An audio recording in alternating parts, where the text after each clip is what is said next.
নমস্কাৰ বহুত দিনৰ পিছত আপোনালোকৰ মাজলৈ এটা গামোচাৰ ভিডিঅ' লৈ আহিছো। বহুত দিনেই হ'ল আপোনালোকৰ মাজলৈ কাপোৰ বা গামোচাৰ কোনো ধৰণৰ মই আপডেট দিব পৰা নাই, কিয়নো যেহেতুকে মোৰ এটা হঠাৎ দুৰ্ঘটনা হ'ল, তাৰ বাবে মই অসুস্থ হৈ পৰিলোঁ আৰু গামোচাখন বোৱাটো প্ৰায় এমাহৰ ওচৰা-ওচৰি হৈছে। আপোনালোকে গম পায়, কাৰণ এখন গামোচা যেতিয়া বৈছিলোঁ তেতিয়া মই ফটোবোৰ আপলোড কৰি আছিলোঁ মাজে সময়, আৰু তাতে বহুতে কৈছিলে গামোচাখন সম্পূৰ্ণ হ'লে দেখুৱাবা। আৰু যেহেতুকে ঘপককৈ এক্সিডেণ্ট এটা হৈ গ'ল, ব'ব নোৱাৰা হ'লোঁ, অসুস্থ হৈ পৰিলোঁ, তাৰ বাবে মায়ে এনেকৈ আগৰখিনি বৈ কাটি দিলে, কিয়নো ইমান হেভি গামোচা যেতিয়া শালত থ'ব নোৱাৰোঁ বৰষুণৰ দিন।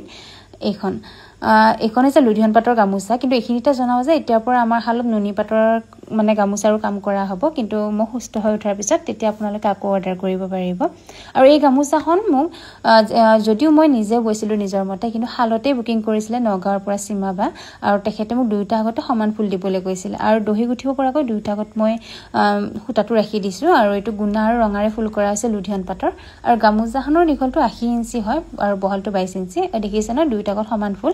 আৰু এইটো ফুল কাষৰ এবাৰ নতুনকৈ বচা হৈছিলে, কিন্তু মই গোটেইখিনি সম্পূৰ্ণ নিজে কৰিব নোৱাৰিলোঁ, মায়ে সম্পূৰ্ণ কৰি দিলে।